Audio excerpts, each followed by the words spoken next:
going to get a chance to talk about their 3 or 4 key goals if they're elected. 2, we're going to open it up for audience questions, and we've allowed a lot of time for that. And then finally, if the candidates are willing, we'll allow a short concluding statements, if you want to do that after all of the questions are in. So, it's your turn, Rob. If elected, what would be your 3 or 4 primary goals? If elected, primarily, my first goal, and always said, is I would try and get the personal contact back to the people. Give the people back their police.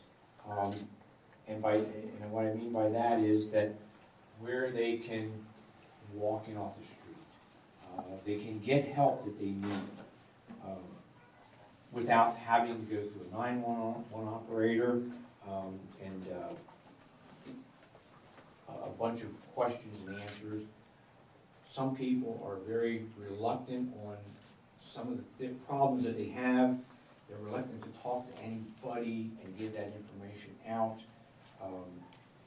if it's not their police officer. Second, I would like to ensure the police, in some way, shape, or form, that their jobs are there. There's been talk over the past months that they're going to do away with 4 officers. They're going to do away with 2 officers. Nobody knows what's going on. The guys are up in the air, I know, and talking to them.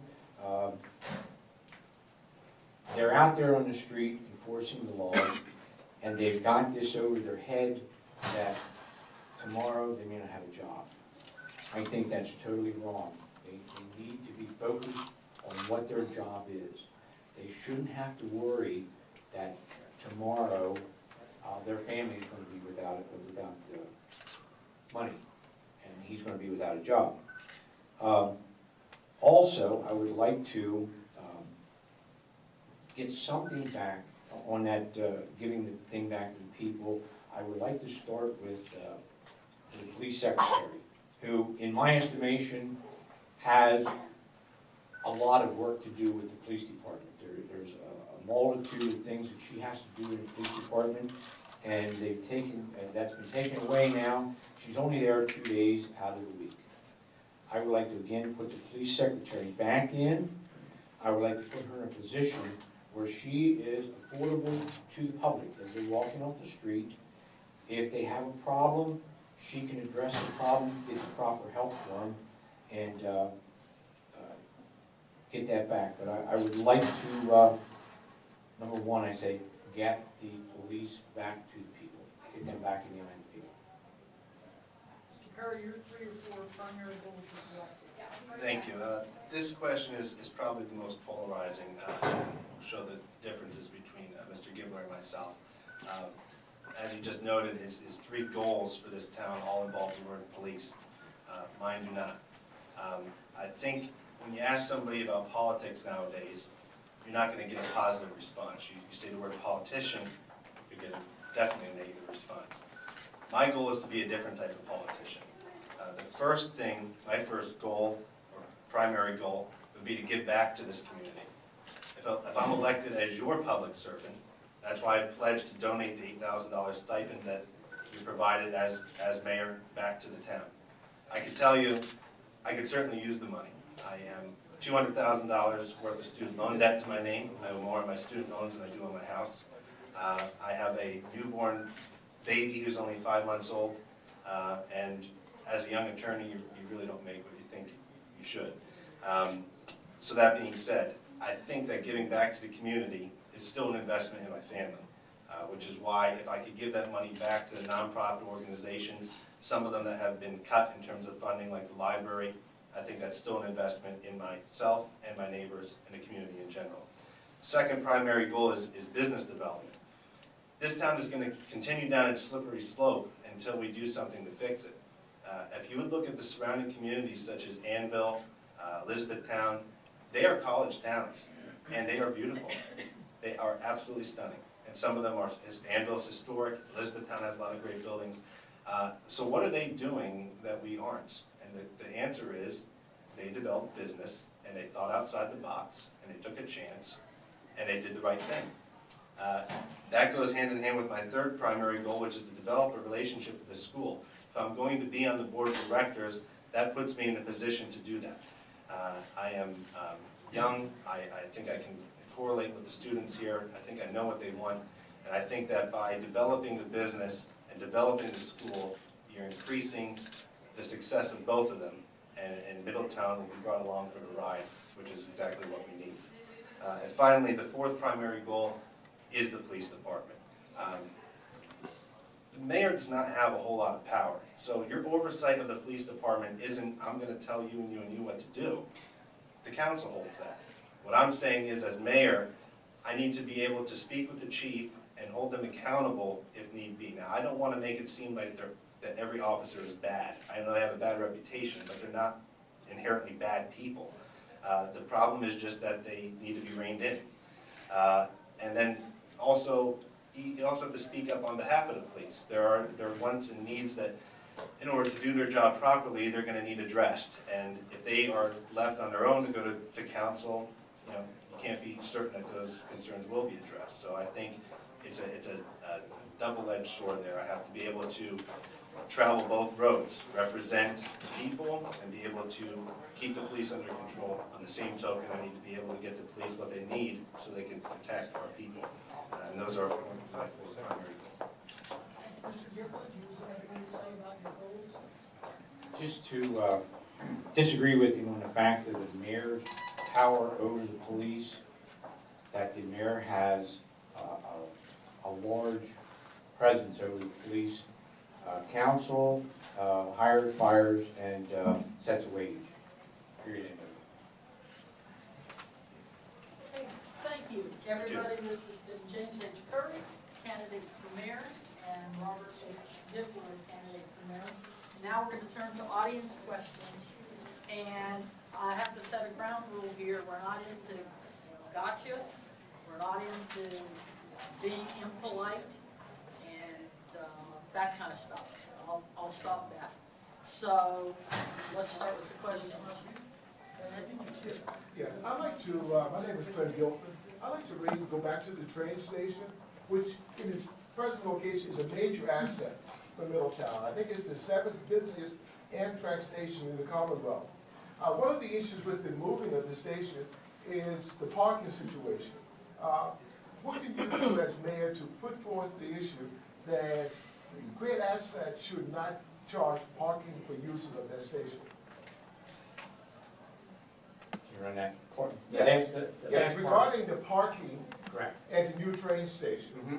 What's the likelihood that you might have to pay to use that station? And what can you as mayor do to convince whoever is developing that territory that it would not be the best thing for the borough and the use of the station to have paid parking?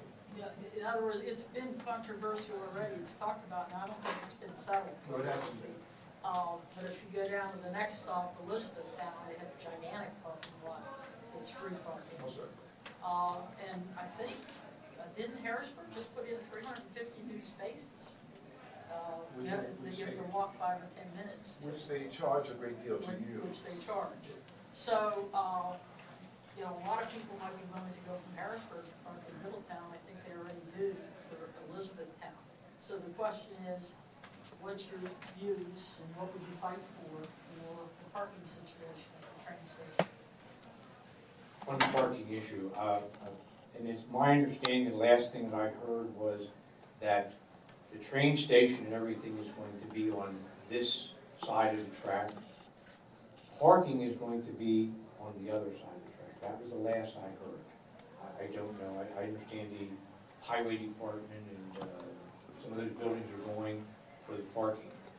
But, and I know that the borough has certainly emptied those buildings out and it is going to give them up to Amtrak for that parking. One of the things I would certainly do is approach Amtrak or whoever's in charge of this and make them aware of the present parking area and the present train station we have, how much that's brought to them. I know on days that I go through there, I see people parking all over the streets, because the parking lot is full. It is loaded, and you can't get one more car over. So they're parked all over the streets. And just because that's free, people will drive here to get that train. Charge them. They aren't gonna go for that inconvenience of paying to park. They're gonna go to Harrisburg where they can get the tickets and everything else. So I would encourage them under that to look at the numbers of people who have utilized this station over the years because of the free parking and the convenience. I'm good? Okay. But first, I think in terms of what can we do, I'm not sure if a decision will be reached by the time either one of us is sworn in his office in January, so it could be a moot point by then, I'm not sure. If it's not a moot point by then, I think it's necessary to point out to the parties engaged in these negotiations and let them know how beneficial the current station has been, as Mr. Gibler pointed out, but also point out to them the neighboring communities such as Elizabethtown are not being charged for the parking. And I think that you can show them that we're opening our doors up to them to allow them to build this new train station. We're trying to develop that relationship. If you're going to force people to pay for parking, what I foresee happening is people saying, I'll find parking on the streets in Middletown and I'll walk to the train station. And that's going to end up with a detriment to the residents. They'll have no parking at their houses.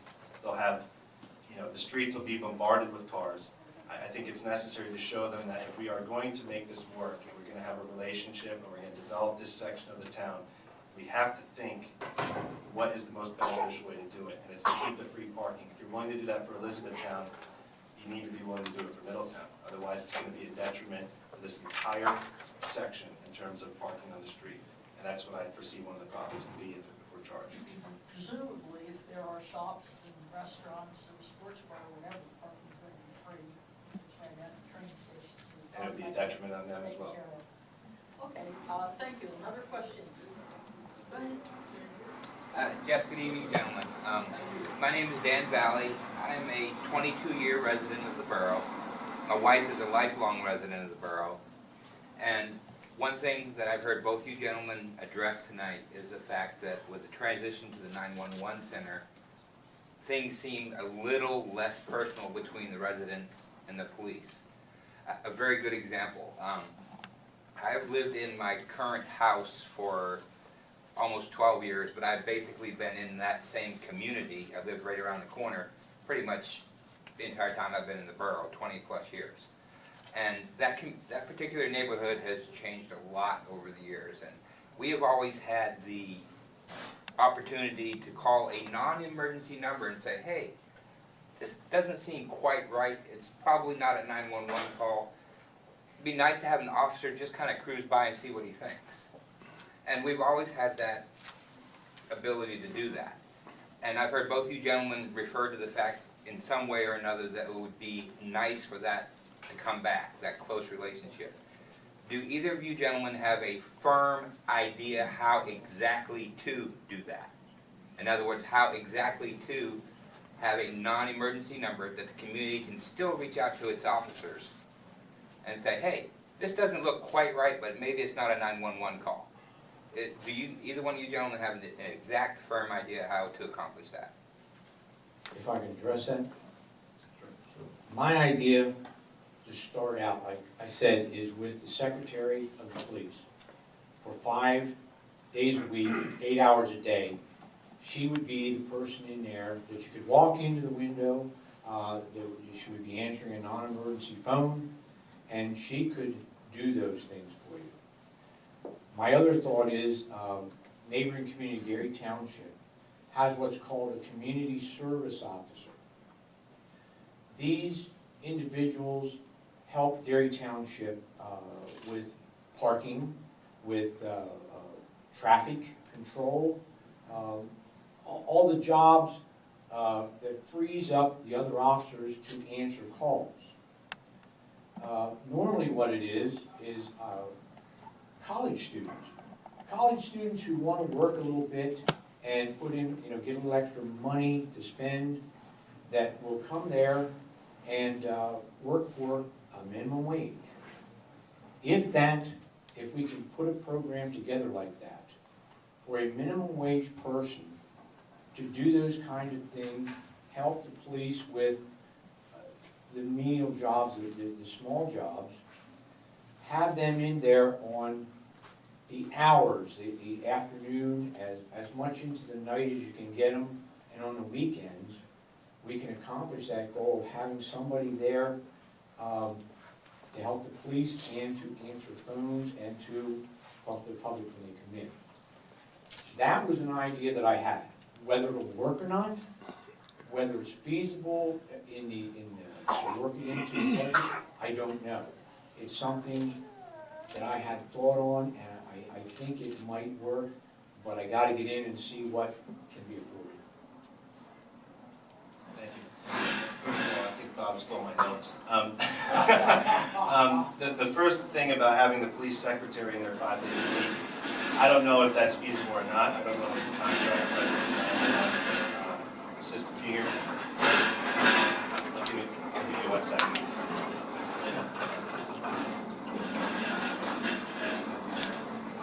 Okay. I'm not exactly sure how it works in terms of the contract with the county in terms of the 911 operating system, but the idea that Bob proposed actually is a good one. I, in fact, was the officer for Lebanon Valley College.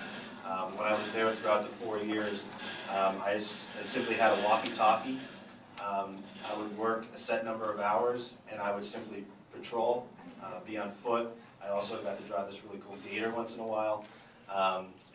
Basically what I would do is I would wait for a call from, there was blue button boxes for people who thought there could be emergency. There was also a general number that they could call if they thought something was suspicious.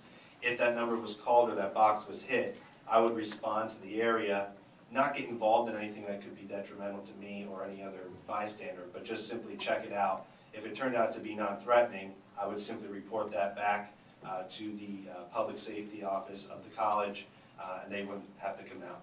So I think the idea that Bob proposed is actually a good one. We agree on that, and I think it is feasible. I don't think it would cost the borough a lot of money, and I think that in terms of just having someone be able to do a general patrol, you'll be able to weed out, as you indicated, suspicious, non-suspicious activity and see which ones actually need to be addressed. Does anyone here have some other suggestions on this question? No? Okay, I want to thank you for giving your name and your relationship to Middletown, so we should all try to do that when you ask the question. And that means we ought to go back to Gilpin, who is a professor here, but you also live in Middletown. Yes, I moved in 1971. Wow, okay, great. Okay, another question.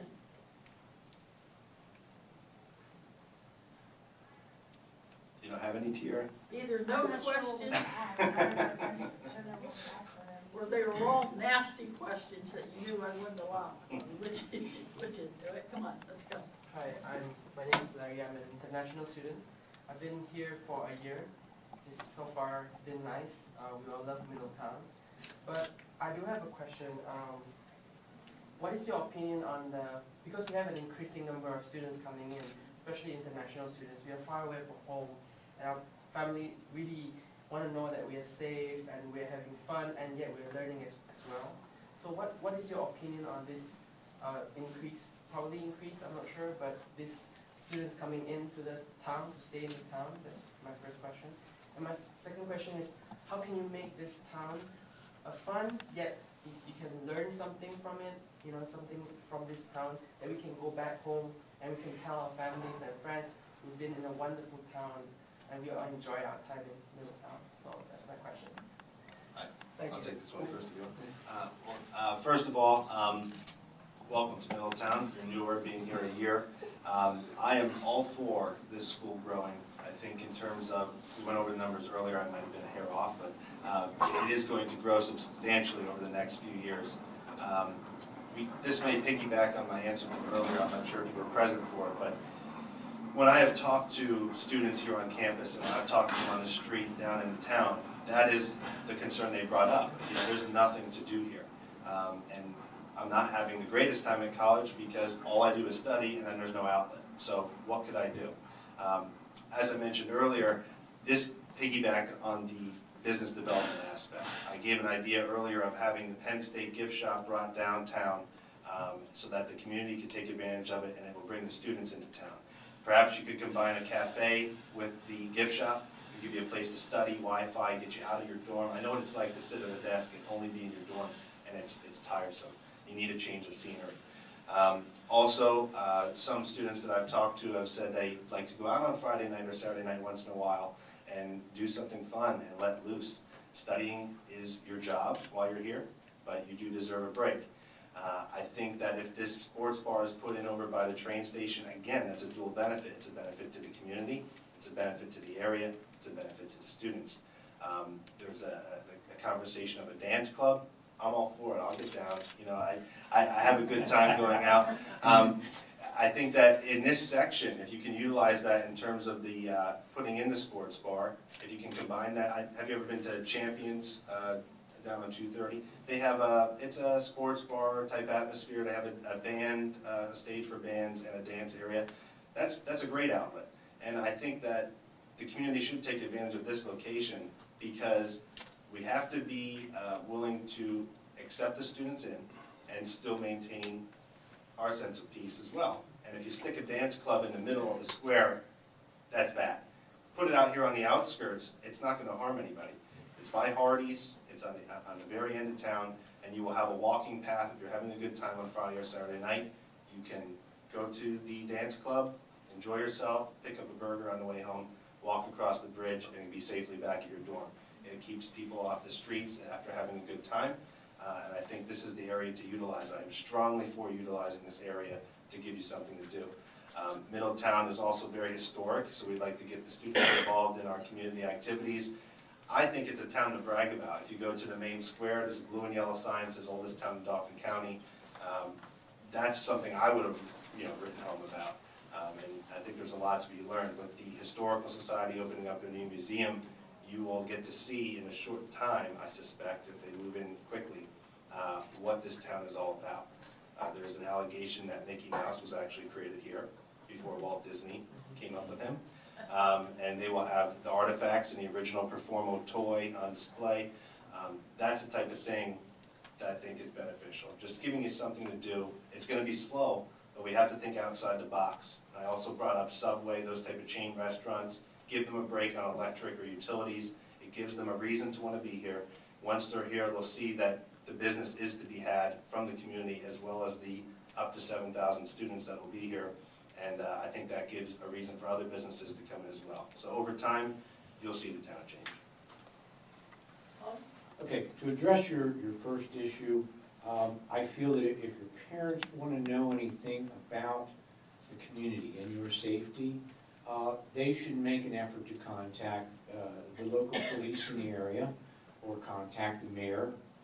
I know on different occasions I've received calls from people, some people I know, some people I don't know. And I've also referred people who are moving to a community to the police in that area. Because who better to know where's a good place for you to live that you're going to be able to walk out of your apartment and you're not going to get mugged. Now, it's not a guarantee, but it certainly is a comfort to them. And I believe at any time they can certainly contact them. As far as recreation, again, I say I don't know what the college student wants. I went to a community college, and I never spent time away. And certainly not in another country going to school.